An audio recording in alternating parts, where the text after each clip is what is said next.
आज सदन में वो गुंडागर्दी अब दिखाने लगे हैं।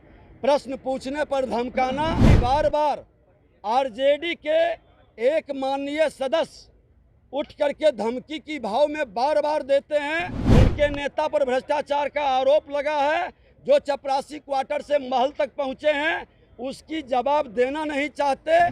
कई लोगों की हत्या हो रही है और भ्रष्टाचार का जब मामला उठा है तो लोग व्याकुल और व्यथित हो रहे हैं। इस तरह के वातावरण में सदन नहीं चलेगा।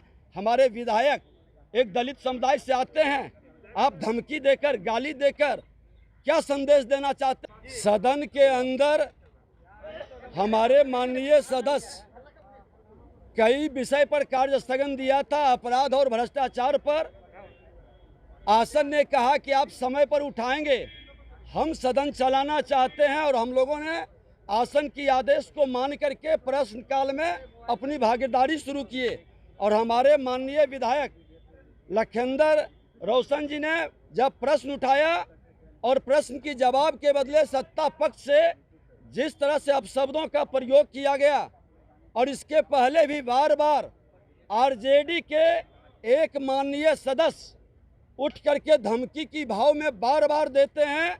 भ्रष्टाचारियों को बचाने के लिए उनके नेता पर भ्रष्टाचार का आरोप लगा है, जो चपरासी क्वार्टर से महल तक पहुंचे हैं, उसकी जवाब देना नहीं चाहते और संवैधानिक संस्था पर अंगुली उठाकर भ्रम की स्थिति उत्पन्न करते हैं। आज सदन में वो गुंडागर्दी अब दिखाने लगे हैं। प्रश्न पूछने पर धमकाना और आसन की ओर से कार्रवाई की धमकी देना, ये लोकतंत्र के लिए कतई उचित नहीं है।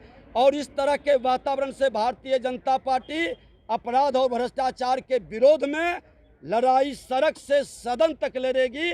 हम उसकी चिंता नहीं करते हैं कार्रवाई से, लेकिन आज इजराइल मंसूरी का मामला उठाए, आज हमने जेठली के नरसंहार का मामला उठाए, आज कई अपहरण हो गया, कई लोगों की हत्या हो रही है, और भ्रष्टाचार का जब मामला उठा है तो लोग व्याकुल और व्यथित हो रहे हैं।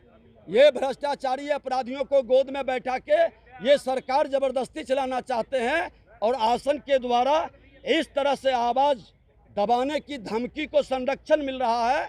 इसके विरोध में हम लोग बहिष्कार किए हैं और इस तरह के वातावरण में सदन नहीं चलेगा।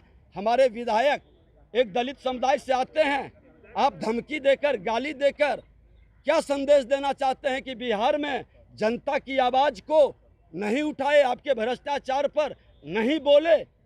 ये क्या जनता, बिहार की जनता देख रही है कि ये अपराधियों और भ्रष्टाचारियों की सरकार किस तरह से भ्रमित कर रहा है, सड़क से सदन तक भ्रमित कर रहा है, और सदन में जो प्रतिनिधि जनता के विश्वास को लेकर आया है उसकी आवाज़ को दबाया जा रहा है। ये घोर गुंडागर्दी का वातावरण बन रहा है।